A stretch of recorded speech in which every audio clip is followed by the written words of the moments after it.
Last chapter है हमारा, ठीक है।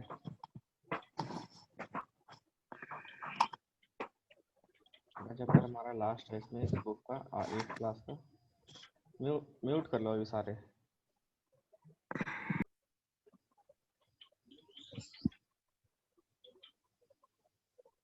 मानव संसाधन। लोग एक ही राष्ट्र के सबसे बड़े संसाधन लोग ही एक राष्ट्र के सबसे बड़े संसाधन होते हैं। प्रकृति की देन केवल उस समय महत्वपूर्ण होती है जब लोगों के लिए उपयोगी होती है। कोई भी प्रकृति में अगर कोई मान लीजिए किसी तरह का फल है, ठीक है, पौधा है किसी तरह का, वो आपके लिए तो तभी वो कब संसाधन बनेगा, महत्वपूर्ण होगा, जब आपके लिए उपयोगी होगा, ठीक है। जब तक आपके लिए उपयोगी नहीं तब तक तो कोई संसाधन नहीं है किसी तरह का। लोग अपनी आवश्यकताओं और योग्यताओं से उसे संसाधन में परिवर्तित कर देते हैं। अपनी आवश्यकताओं और योग्यताओं से उसे संसाधन में परिवर्तित कर देते हैं। इस प्रकार मानव संसाधन ही अंतिम संसाधन है। हमने 3 तरह के संसाधन पढ़े थे ना अभी तक। मानव खुद संसाधन, एक प्राकृतिक संसाधन था, एक मानव निर्मित संसाधन था, और एक मानव संसाधन, मानव खुद संसाधन है। स्वस्थ, शिक्षित और अभिप्रेरित लोग अपनी आवश्यकताओं के अनुरूप संसाधनों का विकास करते हैं, ठीक है।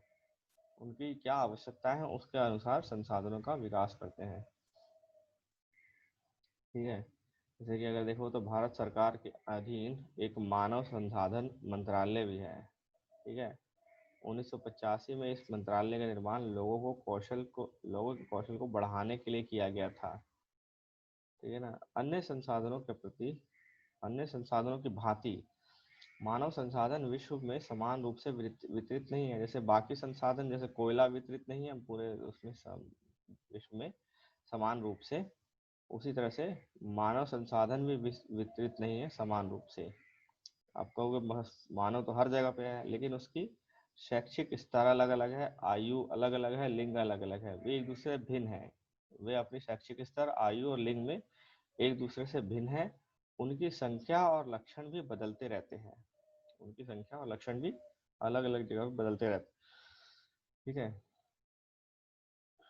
जैसे कि एक योजना चलाई गई थी प्रधानमंत्री द्वारा, प्रधानमंत्री कौशल विकास योजना 2015 में चलाई गई थी। 1 करोड़ भारतीय युवाओं को 2016 से 2020 तक प्रशिक्षित करने का उद्देश्य था। इसमें उनकी कुशलता बढ़ानी थी, ठीक है, उनकी कुशलता बढ़ानी थी। इस योजना का उद्देश्य संभाव्य और मौजूदा रोजगार अर्जक को गुणवत्ता प्रशिक्षण प्रदान करके रोजगार योग्य कौशल की योग्यता को प्रोत्साहित करना था, ठीक है। अब जनसंख्या का वितरण पढ़ेंगे। जनसंख्या का वितरण कैसे होता है। भूपृष्ठ पर जिस प्रकार लोग फैले हैं उसे जनसंख्या वितरण का प्रतिरूप कहते हैं।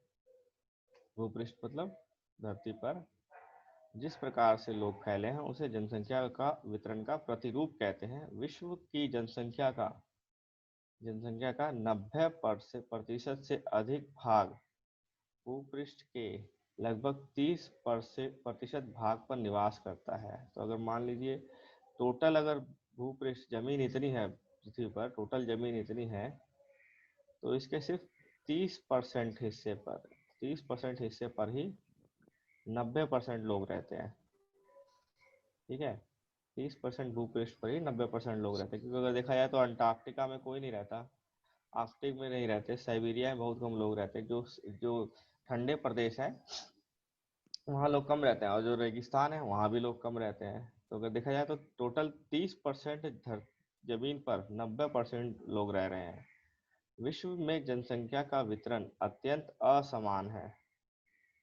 कुछ क्षेत्र बहुत घने बसे हुए हैं, जैसे भारत को देखा जाए, कुछ क्षेत्र बहुत घने बसे हुए हैं और कुछ विरल बसे क्षेत्र हैं, जैसे कि जो रेगिस्तान एरिया सहारा हो गया, ठीक है, वो वहाँ पे क्या कहते हैं, जनसंख्या घनत्व तो बहुत कम है। दक्षिण और दक्षिण पूर्वी एशिया, ठीक है, दक्षिण और दक्षिण पूर्वी एशिया। अब ये चीज ना आप लोग जैसे प्रैक्टिस करो इस चीज की, मैप की दक्षिण दक्षिण पूर्वी एशिया, यूरोप और उत्तरी पूर्व उत्तर अमेरिका घने बसे क्षेत्र हैं। उच्च अक्षांशीय क्षेत्र, उच्च अक्षांशीय क्षेत्र कौन से हैं? ऊपर जो आपको 60 के आसपास होगा, ठीक है ना। उष्णकटिबंधीय मरुस्थल, उच्च पर्वत और विषुवतीय वनों में यहाँ पे बहुत कम लोग रहते हैं, क्योंकि यहाँ पे जो जलवायु है वो कठोर है, ठीक है। विषुवत वृत्त के दक्षिण की अपेक्षा, अगर विषुवत वृत्त में हम देखें, अगर ये मैं विषुवत वृत्त देखूं यहाँ पे, ये अगर जैसे पृथ्वी है तो विषुवत वृत्त में दक्षिण की अपेक्षा, ये दक्षिण की अपेक्षा उत्तर में जनसंख्या ज्यादा है, ठीक है। दक्षिण की अपेक्षा विषुवत वृत्त के उत्तर में बहुत अधिक लोग रहते हैं। इस गोलार्ध में ज्यादा लोग रहते हैं, इस गोलार्ध में कम लोग रहते हैं, ठीक है। विश्व की कुल जनसंख्या के लगभग 3/4 लोग दो महाद्वीपों में रहते हैं। कहाँ पे? एशिया और अफ्रीका। 3/4 लोग कहाँ रहते हैं? एशिया और अफ्रीका में रहते हैं, ठीक है। विश्व के लगभग 3/4 जनसंख्या के लगभग 3/4 लोग, विश्व के 60% लोग केवल 10 देश में रहते हैं। अगर और इसको देशों में काउंट कर लिया जाए तो विश्व के 60% लोग सिर्फ 10 देशों में रहते हैं। 2 देश तो आपके हो ही गए, चाइना और इंडिया तो सबसे बड़ा हो ही गया, तो बाकी अगर उसके बाद यूएसए हो गया, तो 10 देशों से मिला तो विश्व के 60% लोग सिर्फ इन्हीं 10 देशों में है। इन देशों में जो आबादी है 10 करोड़ से अधिक है, 10 करोड़ से अधिक आबादी। अगर वो 10 देश अगर देखें सबसे घनी आबादी वाले, तो ये हैं, देखिए। चीन सबसे ज्यादा है, फिर भारत, उसके बाद देखिए चीन और भारत के बाद जो दूसरे देश हैं वो बहुत छोटे हैं देखा जाए तो, लेकिन फिर भी ये तीसरे नंबर पे कौन सा आता है? USA, Indonesia, Brazil, Pakistan, Bangladesh, Nigeria, रूस और जापान। तो देखो अगर तो सिर्फ इस ब्राजील और किसको, नाइजीरिया, ब्राजील, नाइजीरिया और यूएसए को छोड़ के, ब्राजील, नाइजीरिया, यूएसए को छोड़ के बाकी सारे देश कहाँ हैं? एशिया में है। ब्राजील, यूएसए, ब्राजील और नाइजीरिया को छोड़ दिया जाए तो बाकी सारे देश, जापान, रूस, बांग्लादेश, पाकिस्तान, इंडोनेशिया, भारत, चीन, सब एशिया के अंदर है, ठीक है। तो एशिया की जनसंख्या, और एशिया की जनसंख्या कितनी है? एशिया की जनसंख्या सबसे ज्यादा है, सबसे बड़ा द्वीप है ये, ठीक है। अगर टोटल 3/4 देखें तो एशिया और अफ्रीका में ही रहते हैं, ठीक है। अब देखो यहाँ पे जनसंख्या के वितरण को दिखाया गया है इसमें।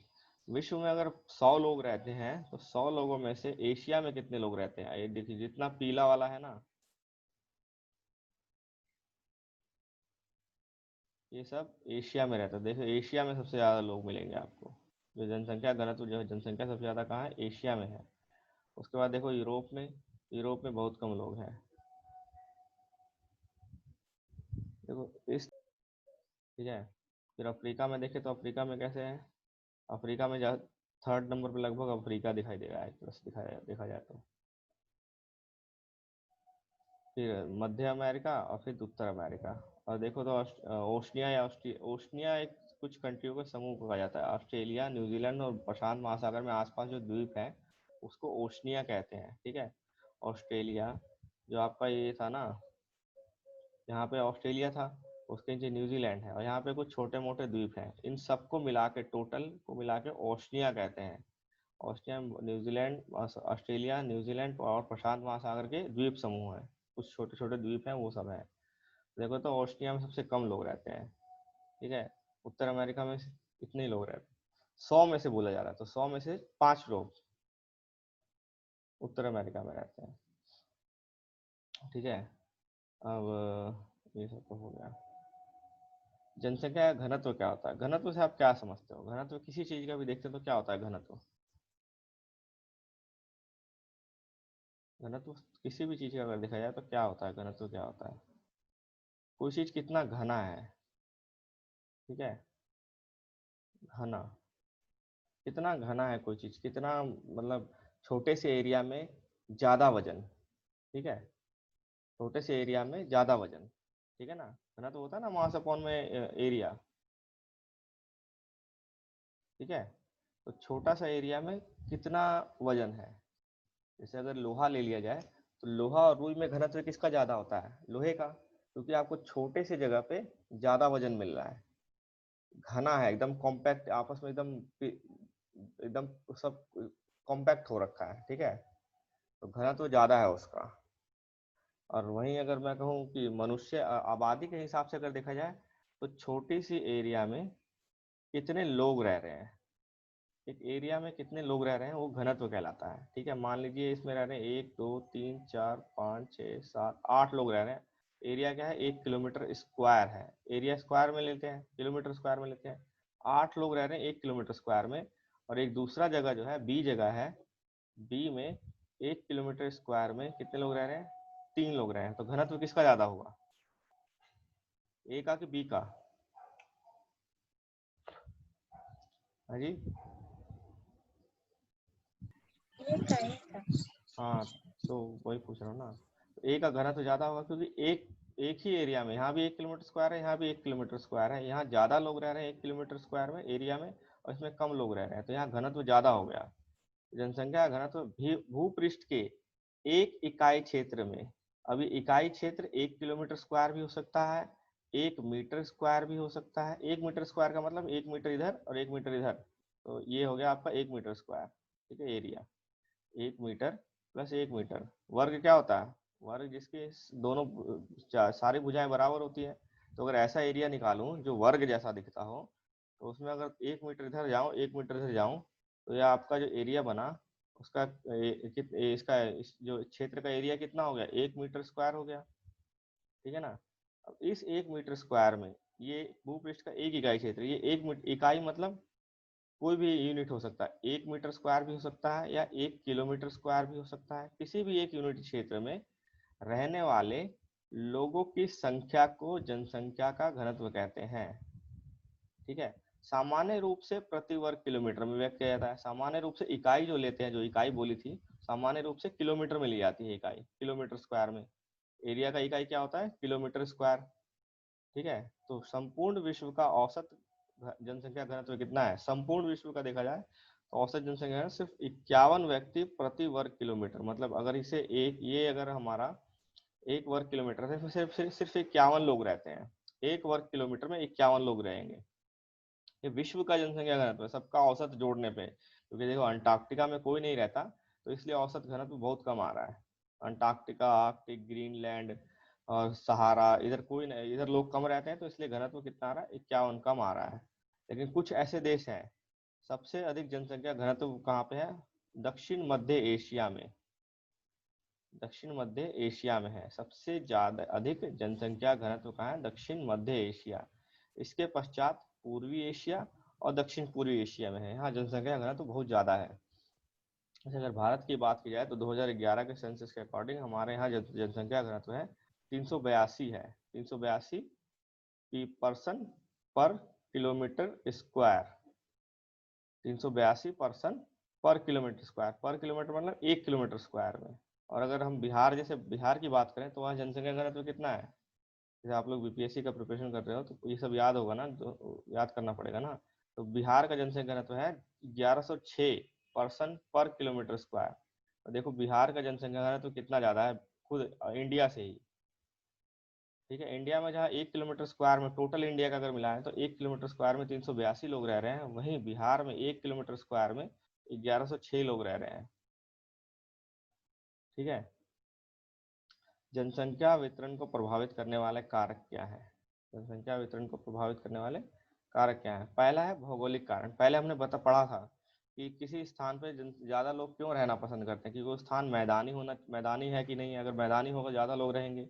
न जल की आपूर्ति होनी चाहिए, वर्षा होनी चाहिए ठीक ठाक, ठीक है, और क्या होना चाहिए, उपजाऊ होनी चाहिए जमीन, ठीक है ना, मृदा उपजाऊ होनी चाहिए, खनिज होना चाहिए। ये सब चीजें वो करती है कि लोग रहेंगे वहां पे कि नहीं रहेंगे, जनसंख्या वितरण की। पहला है स्थलाकृति। तो लोग सदैव पर्वतों और पठारों की तुलना में मैदानी भागों में ज्यादा रहना पसंद करते हैं, क्योंकि वहां पे जीवन आसान होता है, वहां पे खेती, वहां पे जो एरिया होता है उसको खेती के लिए, विनिर्माण के लिए और सेवाओं क्रियाओं के लिए उपयुक्त होता है वो जगह। ठीक है, मैदानी क्षेत्र खेती, विनिर्माण मतलब उद्योग लगाने के लिए और सेवा क्रियाओं के लिए उपयुक्त होता है। गंगा का मैदान विश्व के सबसे अधिक घने बसे हुए क्षेत्र है। गंगा का मैदान जो है विश्व का सबसे अधिक घना बसा क्षेत्र है, सबसे घना है लगभग। ठीक है, जबकि एंडीज हो गया, एल्प्स हो गया, हिमालय जैसे पर्वत जो है, ये सब पर्वतों के नाम है। एंडीज साउथ अमेरिका में है, एल्प्स यूरोप में है, हिमालय भारत और चाइना के बीच में है। तो ये सब पर्वत है, यहाँ विरल बसे हुए, विरल मतलब बहुत कम लोग हैं। ठीक है, पहला तो हो गया स्थलाकृति, मैदानी है, पर्वतीय है, पठारी है, किस तरह का है। फिर दूसरा है जलवायु कैसी है, ज्यादा कठोर जलवायु होगी तो लोग कम रहेंगे। तो लोग सामान्य रूप से चरम जलवायु, चरम जलवायु जैसे कि बहुत अधिक ठंड पड़ गई, चरम मतलब बहुत ऊपर चला गया, बहुत अधिक ठंड पड़ गई या बहुत अधिक गर्मी पड़ रही है, तो वहाँ रहने से बचते हैं। ज़्यादा गर्मी ज़्यादा ठंड कहाँ पड़ती है, सहारा में, और रूस के ध्रुवीय क्षेत्रों में, कनाडा में, अंटार्कटिक में, यहाँ लोग कम रहना पसंद करते हैं जहाँ पे ज़्यादा ठंड पड़ती है। तीसरी चीज़ है मृदा। अब खाना है उनको तो उगाना पड़े, उपजाऊ भूमि चाहिए, तो उपजाऊ मृदाएं जो है कृषि के लिए उपयुक्त भूमि प्रदान करती हैं। भारत का गंगा और ब्रह्मपुत्र, चीन में वांग ही, ये नदी का नाम है वांग ही, चांगजियांग, एंड मिस्र में जो है नील नदी। इसके जो नदी के उपजाऊ मैदान है वो घने बसे क्षेत्र हैं। नदी के मैदानों में, नदी के जो मैदान है घने बसे क्षेत्र हैं। फिर चौथा है जल। अब सबसे इंपॉर्टेंट है, आपको ऑक्सीजन हवा तो मिल जाएगी हर जगह बराबर, लेकिन जल हर जगह समान वितरण नहीं है। हमने पढ़ा था पिछले चैप्टर में, पिछली क्लास में पढ़ा था कि जल का वितरण समान नहीं है। तो लोग उन क्षेत्रों में रहने की प्राथमिकता करते हैं जहां अलवणीय जल आसानी से उपलब्ध होता है, मतलब मीठा पानी आसानी से मिल जाता है। नदी घाटियों में बसे क्षेत्र होते हैं, विश्व की नदी घाटियां घने बसे क्षेत्र हैं, क्योंकि यहाँ पानी आसानी से मिल जाता है। और मरुस्थल है, वहाँ विरल जनसंख्या है, बहुत कम जनसंख्या है। फिर है खनिज। खनिज निक्षेपों, निक्षेपों मतलब जहाँ जमा होता है, खनिज निक्षेपों वाले क्षेत्र अधिक बसे हुए हैं। अगर हम रेगिस्तान की बात भी करें तो रेगिस्तान में कुछ क्षेत्र ऐसे हैं जैसे दुबई, सऊदी, यहाँ पे बहुत खनिज मिलता है, इसलिए लोग यहाँ ज्यादा बसे हुए हैं। ठीक है ना। या फिर और जो जगह है जहाँ पे, अफ्रीका में जो आपका जो क्या बोलते हैं विषुवत वृत्त पे है, कुछ देश ऐसे हैं जहाँ पे सोना और हीरे के खनिज के भंडार हैं, तो वहाँ भी लोग बसे हुए हैं। तो खनिज निक्षेप के वाले क्षेत्र में भी अधिक बसे होते हैं। दक्षिण अफ्रीका की हीरे की खान और मध्य पूर्व में तेल की खोज ने इन क्षेत्रों में, जहाँ लोग रहना पसंद नहीं करते थे, एक्चुअली रेगिस्तान में कौन रहना पसंद करेगा, कोई नहीं, लेकिन इन क्षेत्रों में भी लोगों को रहने के लिए प्रेरित किया, क्योंकि यहाँ पे क्या मिलता है, तेल मिलता है, पेट्रोलियम। ठीक है। और दूसरा, दक्षिण अफ्रीका में हीरे की खान है। ठीक है, तो लोग वहाँ बसना पसंद करते हैं। फिर है सामाजिक अब ये तो था भौतिक कारक था कि भौतिक कारक क्या होते हैं जनसंख्या के, जनसंख्या अधिक जनसंख्या घनत्व के। अब है सामाजिक, सांस्कृतिक और आर्थिक कारक। आर्थिक कारक कौन से हैं, जिस क्षेत्र में आपको रोजगार के अवसर प्रदान करते हैं, औद्योगिक क्षेत्र रोजगार के अवसर प्रदान करते हैं, लोग बड़ी संख्या में इन क्षेत्रों की तरफ आकर्षित होते हैं। जैसे जापान में ओसाका, भारत में मुंबई। अब भारत में लोग मुंबई, ठीक है, दिल्ली, ठीक है, सूरत, यहाँ लोग जाना क्यों पसंद करते हैं, यहाँ भीड़ क्यों बढ़ती चली जा रही है, क्योंकि यहाँ पे कमाने धमाने के साधन मिल जाते हैं उनको। ठीक है, नौकरी मिलती है, तो वो लोग यहाँ बसते। तो यहाँ की जनसंख्या घनत्व बहुत ज्यादा है। यहाँ लगभग, जैसे कि अगर मान लीजिए भारत में जनसंख्या घनत्व कितना है, 382। ठीक है, और सबसे ज्यादा घना देश राज्य कौन सा है, बिहार। यहाँ जनसंख्या घनत्व कितना है, 1106। लेकिन अगर मैं दिल्ली की बात करूं, दिल्ली का जनसंख्या घनत्व 20,000 से ऊपर है, 20,000 से ऊपर है। मतलब 1 किलोमीटर क्षेत्र में 20,000 लोग रह रहे हैं। मुंबई में सबसे ज्यादा है जनसंख्या घनत्व। ठीक है, यहाँ और ज्यादा है मुंबई में। तो आप देखोगे बिहार में सिर्फ 1 किलोमीटर में 1106 लोग रह रहे हैं, दिल्ली में वहीं 1 किलोमीटर में 20,000 लोग रह रहे हैं, मुंबई में और ज्यादा लोग रह रहे हैं 1 किलोमीटर में। क्यों? क्योंकि वहाँ पे आर्थिक कारक काम कर रहा है। ठीक है, आर्थिक कारक मतलब कम अवसर, रोजगार के अवसर देते हैं ये क्षेत्र, मुंबई, दिल्ली, सूरत, चेन्नई, ये सब क्षेत्र। फिर सांस्कृतिक कारक, धर्म और सांस्कृतिक महत्ता वाले स्थान लोगों को आकर्षित करते हैं, जैसे बनारस, और इजराइल का यरूशलेम, और इसका इटली का वेटिकन सिटी। ठीक है, ये अलग देश है पूरा, वेटिकन सिटी इटली के बीचों बीच है, लेकिन इसको अलग देश बना दिया गया है। वेटिकन सिटी सबसे छोटा देश है ये। ठीक है, सबसे छोटा देश है दुनिया का वेटिकन सिटी। ठीक है, तो इसके बाद है सामाजिक कारक। ये तो हो गया सांस्कृतिक कारक, धर्म और सांस्कृतिक महत्ता वाले, जैसे बनारस हो गया। बनारस में क्या है, सांस्कृतिक महत्ता ज्यादा है बनारस की। ठीक है, उसके बाद हो गया सामाजिक। अब जैसे जम्मू कश्मीर में देखें तो जम्मू कश्मीर में ऊपर लोग क्यों इतना ज्यादा बसे हुए हैं कुछ जगह पे, जैसे कि आप वैष्णो देवी आते हैं कटरा के आसपास, तो कटरा के आसपास जनसंख्या घनत्व तो बहुत ज्यादा है, तो सांस्कृतिक कारण है। ठीक है, फिर है सामाजिक कारण, अच्छे आवास। अब आपके पास पैसा अगर अच्छा खासा है, आप अच्छी नौकरी कर रहे हैं, तो आप दो क्षेत्रों, अगर आपको दो क्षेत्र चुनने हैं रहने के लिए, दो में से एक, तो कौन सा क्षेत्र चुनेंगे आप? उसमें ध्यान से देखेंगे, आवास अच्छा होना चाहिए, शिक्षा बच्चों को मिलनी चाहिए, और स्वास्थ्य सुविधाओं के क्षेत्र अच्छे होने चाहिए। तो वो अधिक घने बसे क्षेत्र हैं। ठीक है, जैसे पुणे, भारत में पुणे। फिर जनसंख्या का वितरण, ये तो पढ़ा था हमने कारक कि किस तरह से अलग अलग जगह पे अलग अलग जनसंख्या बसी हुई है, कितनी, कहीं पे ज्यादा घनी है, कहीं पे कम घनी है। तो दो कारक थे, भौतिक कारक और सामाजिक, आर्थिक और सांस्कृतिक कारक। भौतिक कारक में आपने देखा कि आपको रहने के लिए क्या, जो आपके लिए अच्छा लगे, जैसे मैदानी भाग होना चाहिए, पहाड़ी नहीं होना चाहिए। अच्छा लगने का मतलब इन द सेंस आपको एंजॉय नहीं करना, आपको उससे वहाँ पे अपना जीवन यापन करना। तो आप कैसा क्षेत्र चुनोगे? थोड़ा मैदानी होना चाहिए, कृषि कर सके, वहाँ पे उद्योग लगा सके, परिवहन के संसाधन डेवलप कर सकें, रेलगाड़ी, रेल मार्ग बिछा सकें, सड़कें बिछा सकें। ठीक है, ये सब चीजें देखते हैं। फिर जल, पानी कितना दूर से लाना पड़ रहा है, ठीक है, पानी कितना नजदीक है, पानी कितना दूर है, ये सब चीजें। फिर मृदा उपजाऊ है कि नहीं है, तो भौतिक कारण थे। फिर सामाजिक, आर्थिक और सांस्कृतिक कारण पढ़ लिया। उसके बाद है जनसंख्या परिवर्तन। जनसंख्या में परिवर्तन होता है, जनसंख्या कहीं कहीं बढ़ती, जनसंख्या में कहीं बढ़ता चल जा रहा है, घटता चल जा रहा है, तो ये परिवर्तन होता है, बढ़ना और घटना। जनसंख्या परिवर्तन से तात्पर्य है एक निश्चित अवधि के दौरान। निश्चित अवधि क्या हो सकती है? एक साल भी हो सकती है, 1 ईयर भी हो सकती है, 1 मंथ भी हो सकती है, 100 साल यानी सेंचुरी भी हो सकती है, एक शतक में। ठीक है, 10 साल यानी डेकेड, दशक भी हो सकता है। 10 साल को दशक बोलते हैं, 100 साल को शतक बोलते हैं। 1 मंथ हो गया, और 1 ईयर। इसमें से कोई भी एक निश्चित अवधि में, किसी भी एक निश्चित अवधि के दौरान लोगों की जनसंख्या में परिवर्तन से है। जैसे मान लीजिए अगर 10 साल की बात कर रहा हूँ, तो 2000 से लेकर 2010 तक जनसंख्या कितनी थी, और 2010 से अब वही जो यूनिट यहाँ इस्तेमाल किया गया वही यूनिट दूसरी जगह कंपेयर करने के लिए इस्तेमाल करूंगा। ऐसा नहीं यहाँ पे 10 साल कंपेयर कर रहा हूँ फिर बाद अगले में 1 साल करूंगा। 2010 से 2020 तक जनसंख्या कितना हो गया। अब इसमें इसको माइनस करके देखोगे तो आप देखोगे कि कितना परिवर्तन हुआ। ठीक है, ये हो गया परिवर्तन कितना हुआ। ये परिवर्तन क्या हो गया? दशक में हो गया, दशकीय परिवर्तन बोलते हैं इसको। ठीक है, दशकीय परिवर्तन। ठीक है ना। अब वही अगर मैं बोलूं कि 1900 से लेकर 2000 तक, 2000 तक, या और ऊपर देखो 1800 से लेकर 1900 तक, तो ये शतकीय परिवर्तन हो गया। 100 साल में, 100 साल में कितना परिवर्तन हो रहा है माइनस करने पे। ठीक है ना। तो एक निश्चित अवधि में कितना जनसंख्या परिवर्तन हुआ उसे जनसंख्या परिवर्तन कहते हैं। विश्व की जनसंख्या स्थिर नहीं है, बढ़ती और घटती रहती है। कई गुना बढ़ भी गई है, अगर टोटल मिलाया जाए तो कई गुना बढ़ गई है, जैसा चित्र 6.3 में दिखाया गया है। क्यों? ऐसा वास्तव में जन्म और मृत्यु की संख्या में परिवर्तन के कारण हुआ है। अगर जन्म ज्यादा लोग रहेंगे, जैसे मान लो जी 4 लोगों ने जन्म लिया 1 महीने में और एक आदमी मरा है, तो जनसंख्या परिवर्तन कितना हो गया? 3 लोग हो गए ना, ये आपके पास जनसंख्या इतनी रह गई।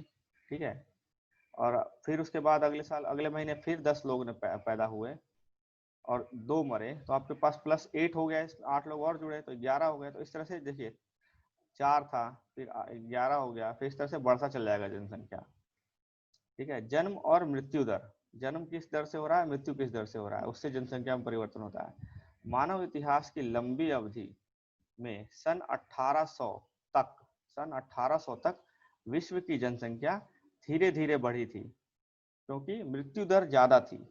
मृत्यु दर और क्या कहते हैं, जन्म दर भी ज्यादा था, लेकिन मृत्यु दर भी साथ में ज्यादा था। ठीक है, सन 1800 तक जो जनसंख्या थी वो धीरे धीरे बढ़ रही थी, बहुत धीरे बढ़ रही थी, क्योंकि बड़ी संख्या में बच्चे जन्म लेते थे लेकिन शीघ्र ही मृत्यु भी हो जाती थी। इसलिए था क्योंकि ऐसा इसलिए था क्योंकि वहाँ उचित स्वास्थ्य सुविधाएं नहीं थी। शुरू में इतने हॉस्पिटल, इतने इस तरह की स्वास्थ्य सुविधाएं नहीं थी 1800 से पहले की अगर बात करें तो। ठीक है ना, तो उचित स्वास्थ्य सुविधाएं नहीं थी उस समय। सभी लोगों के लिए पर्याप्त भोजन भी उपलब्ध नहीं था। किसान सभी लोगों की आवश्यकताओं को पूरा करने के लिए पर्याप्त उत्पादन में करने में सक्षम नहीं थे। ठीक है, उनके पास ऐसे औजार, ऐसे हथियार, ऐसी टेक्नोलॉजी नहीं थी कि वो ज्यादा उगा सकते थे। इसके परिणाम स्वरूप जनसंख्या में वृद्धि जो थी बहुत कम थी, क्योंकि जन्म दर तो ज्यादा है लेकिन मृत्यु दर भी ज्यादा थी। 1804 में विश्व की जनसंख्या 1 अरब हो गई। 1804 की बात करें तो विश्व की जनसंख्या 1 अरब हो गई। और फिर 1959 तक, अब लगभग 150 साल हो गया, 1959 लगभग 150 साल में विश्व की जनसंख्या 3 अरब हो गई। 1 अरब से 3 अरब हो गई, 150 साल के अंदर 3 अरब हो गई। इसे जनसंख्या विस्फोट कहा जाता है। इतनी जनसंख्या बढ़ गई, इसे जनसंख्या विस्फोट कहा जाता है। फिर 1999 में 30 वर्ष की अवधि से कम में जनसंख्या दुगनी 6 अरब हो गई। 1999 तक, 1959 में देखो 30 साल ही हुए लगभग। पहले क्या हुआ, 150 साल में 1 से 3 अरब हो गया, और 3 से 6 अरब कितने साल में हुआ, 30 साल में होगा, अगले 30 साल में। ठीक है, अगले 30 साल में 1804 तक जनसंख्या थी 1 अरब। ठीक है, 1959 तक जनसंख्या हो गई 3 अरब। तो कितनी बढ़ी, 2 अरब बढ़ गई। कितने साल में, 150 साल में। ठीक है, 150 साल में दो अरब बढ़ी है। अब उसके बाद अगर देखिए 1959 से 1999 की बात करें तो ये 1999 में जनसंख्या कितनी हो गई थी, 6 अरब। तो कितनी बढ़ी, यहाँ से यहाँ तक में 3 अरब बढ़ गई। कितने साल में, सिर्फ 30 साल में। तो 150 साल में 2 अरब बढ़ी थी, और उसके बाद अब रिसेंटली में 3 अरब बढ़ गई 30 साल में सिर्फ। ठीक है, तो जनसंख्या का जो जो जनसंख्या की वृद्धि दर है वो अब बहुत ज्यादा हो गया है। ठीक है, वो ज्यादा है, जनसंख्या का वृद्धि दर बहुत तेजी से जनसंख्या बढ़ रही है। ठीक है जी। इस वृद्धि का मुख्य कारण क्या था, खाद्य आपूर्ति एवं औषधियों के कारण मृत्यु दर का कम होना। सबसे बड़ा कारण क्या था, मृत्यु दर का कम होना। अब क्या हो गया कि लोगों के पास टेक्नोलॉजी है, जितना उसको खाना है उससे ज्यादा उगा सकता है, वो उत्पादन कर सकता है किसान जो है। और अगर किसी को कोई बीमारी हुई, कोई छोटी बीमारी हुई, जिससे पहले लोग मर जाते थे एक छोटी से छोटी बीमारी से, मान लीजिए अगर किसी को टाइफाइड है, या मलेरिया जैसी छोटी बीमारियां होती तो उससे भी लोग ज्यादा मरते थे, क्योंकि स्वास्थ्य सुविधाएं नहीं थी। लोग इतना विकास ही नहीं हुआ था कि उन बीमारियों के बारे में पता हो या औषधियों के बारे में पता हो। लेकिन बाद में जब विकास होगा इन सब चीजों को, तो लोगों की मृत्यु दर कम हो गई। अब एक आदमी जो जो 30 साल तक जी रहा था वो 60-60 साल तक जीने लग गया। तो मृत्यु दर कम हो गई, जन्म दर उतना ही रह गया, ज्यादा ही हो गया। जन्म दर भी बढ़ा लेकिन मृत्यु दर कम नहीं हुई, ज्यादा नहीं हुई, मृत्यु दर कम हो गई। 1800 से पहले जन्म दर बढ़ रही थी, मृत्यु दर भी बढ़ रही थी। उसके बाद क्या हुआ, जन्म दर बहुत तेजी से बढ़ रही है, मृत्यु दर बहुत घट गई। ठीक है, तो क्या हुआ, जनसंख्या तेजी से बढ़ने लगी। जन्मों पे साधारणतः जन्म दर में आंका जाता है, जो जन्म होता है वो जन्म दर में आंका जाता है। मृत्यु दर, जन्म दर बोला तो दर क्या होता है, जन्म दर मतलब किस, जन्म दर का अर्थात है प्रति 1000 व्यक्तियों पर जीवित जन्मों की संख्या। अगर प्रति 1000 व्यक्ति पैदा हुए तो जीवित कितने रहे। ठीक है, जीवित जन्मों की संख्या। मृत्यु दर को नापते हैं प्रति 1000 व्यक्तियों पर मृतकों की संख्या में मापा जाता है। ठीक है, जन्म दर प्रति 1000 व्यक्तियों में जन्म की संख्या, और मृत्यु दर प्रति 1000 व्यक्तियों में मृत्यु की संख्या, मृतकों की संख्या। किसी विशेष क्षेत्र में लोगों के आने जाने को प्रवास कहते हैं। ये तीसरा कारण है किसी क्षेत्र के जनसंख्या को बढ़ाने या घटाने में। 3 कारक होते हैं, अगर पूरे विश्व की बात करें तो 2 ही कारक हैं। ठीक है, पूरे विश्व की जनसंख्या की बात करें किस तरह घट बढ़ रही है, तो सिर्फ जन्म दर और मृत्यु दर आता है। लेकिन अगर किसी क्षेत्र की बात करें विश्व में, जैसे कि भारत की बात करें, तो 3 चीजें आती हैं, जन्म दर, मृत्यु दर और प्रवास। ठीक है, 3 चीजें आती हैं। जैसे अगर मैं सिर्फ दिल्ली की बात कर रहा हूँ, दिल्ली की बात कर रहा हूँ, तो जन्म दर और मृत्यु दर तो लगभग नॉर्मल, जितना पूरे भारत में उतना ही रहेगा। लेकिन प्रवास, यहाँ लोग बाहर से कितना आ रहे हैं, तो इस क्षेत्र की जनसंख्या बढ़ाते हैं। जैसे बिहार से आए तो इस क्षेत्र की जनसंख्या बढ़ाएंगे। तो अगर मैं इस क्षेत्र का जनसंख्या निकाल रहा हूँ, घनत्व या जनसंख्या निकाल रहा हूँ, तो इस पे भी डिपेंड करता है, प्रवास पे भी डिपेंड करता है। जन्म और मृत्यु जनसंख्या परिवर्तन के प्राकृतिक कारण है। जन्म और मृत्यु जो है ये प्राकृतिक कारण है जनसंख्या बढ़ने घटने के। ठीक है, लेकिन ये हमारा, हमने मानव ने इसको निर्मित कारक है। एक देश में जन्म दर और मृत्यु दर के बीच के अंतर को प्राकृतिक वृद्धि दर कहते हैं। जनसंख्या की कितनी वृद्धि हुई है तो उसको प्राकृतिक वृद्धि दर कहते हैं। जैसे मान लीजिए भारत में है कितने लोग, जन्म दर क्या है और मृत्यु दर क्या है। ठीक है, उसके अंतर को, डिफरेंस को माइनस करेंगे तो उसको कहेंगे प्राकृतिक वृद्धि दर, मतलब प्राकृतिक रूप से कितनी वृद्धि हो रही है जनसंख्या की। ठीक है। और जनसंख्या के बढ़ने का मुख्य कारण प्राकृतिक वृद्धि दर का तीव्रता से बढ़ना है। इस वृद्धि दर का ही, अगर ये वृद्धि दर तेजी से बढ़ रही है तो जनसंख्या तेजी से बढ़ेगी। प्रवास एक अन्य कारण है जिससे जनसंख्या के आकार में परिवर्तन होता है, जैसे हमने पढ़ा था अभी। लोग एक देश से अथवा देशों में एक स्थान से, देशों के बीच एक स्थान से दूसरे स्थान पर जा सकते हैं। उत्प्रवासी लोग वह होते हैं जो देश छोड़ते हैं। अप्रवासी लोग वह होते हैं जो देश में आते हैं। ठीक है। प्रवास दो तरह का होता है, या तो आप छोड़ के जा रहे हो या आ रहे हो। ठीक है। छोड़ के जा रहे हो तो आपको उत्प्रवासी कहा जाएगा, और आ रहे हो तो आपको अप्रवासी कहा जाएगा। ठीक है। तो एक इंसान एक क्षेत्र के लिए उत्प्रवासी हो सकता है, तो वही इंसान अप्रवासी भी हो सकता है। ठीक है। जैसे अगर ये छोड़ के जा रहा है तो दिल्ली के लिए उत्प्रवासी है, लेकिन जहां जा रहा है वहां के लिए अप्रवासी हो गया। और उसी तरह से जहां से ये आ रहा है वहां से तो उत्प्रवासी है, लेकिन जहां गया है वहां के लिए अप्रवासी हो गया। ठीक है। तो ये भी जो है, ये भी फर्क डालता है जनसंख्या में। प्रवास भी, संयुक्त राज्य अमेरिका जो है वहाँ ज्यादा लोग जाते हैं। ठीक है। वहाँ ज्यादा लोग जाते हैं। और ऑस्ट्रेलिया हो गया, ऐसे देश जो हैं उसमें भीतरी प्रवास अथवा अप्रवास संख्या बढ़ा है। वहाँ जाने जो लोग जा रहे हैं वो संख्या बढ़ी है। ठीक है। सूडान जैसे अगर देखा जाए तो सूडान बहुत ज्यादा क्या कहते हैं, थोड़ा गलत खराब एरिया है। ठीक है। तो वहाँ वहाँ से लोग छोड़ के जा रहे हैं, तो उत्प्रवास हो रहा है वहां से ज्यादा। अब भारत के अंदर देखें तो बिहार देख लो, कुछ क्षेत्र ऐसे जैसे बिहार हो गया, दिल्ली हो गया, तो यहाँ से जा रहे हैं ज्यादा से ज्यादा लोग दिल्ली और मुंबई की तरफ। अंतरराष्ट्रीय अंतरराष्ट्रीय प्रवास मतलब एक देश से दूसरे देश जाना। अंतरदेशीय प्रवास मतलब देश के अंदर ही एक स्टेट से दूसरे स्टेट जाना, ये उसे इंटर स्टेट, अंतरराज्यीय बोलते हैं। अंतरराज्यीय मतलब विद इन द राज्य है। अंतरराष्ट्रीय एक देश से दूसरे देश जाना। ठीक है। अंतरराष्ट्रीय राष्ट्रों के बीच में, दो राष्ट्रों के बीच में। अंतरराज्य है दो राज्यों के बीच में। ठीक है। लोग तो क्यों जाते हैं? अच्छे आर्थिक अवसरों की खोज में। ठीक है। अच्छे आर्थिक अवसरों की खोज में लोग कम विकसित राष्ट्रों से अधिक विकसित राष्ट्रों में चले जाते हैं, जैसे कि भारत से अमेरिका चले गए। तो भारत कम विकसित है, भारत से अमेरिका चले गए, ज्यादा विकसित था अमेरिका, तो अमेरिका में जनसंख्या बढ़ गई, भारत में थोड़ी सी कम हो गई उसके जाने की वजह से। ठीक है। तो एक प्रवासी कारण था, ये उत्प्रवास हुआ और यहाँ पे अप्रवास हो गया। यहाँ पे अप्रवास हुआ, यहाँ उत्प्रवास हो गया। देशों के अंदर बड़ी संख्या में लोग रोजगार, शिक्षा और स्वास्थ्य के लिए ग्रामीण क्षेत्रों से नगरीय क्षेत्र में चले जाते हैं, तो यहाँ भी प्रवास हो रहा है।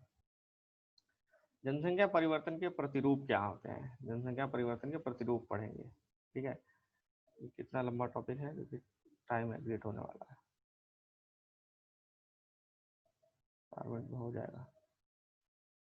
मैं दोबारा कनेक्ट करता हूँ एक बार। ठीक है।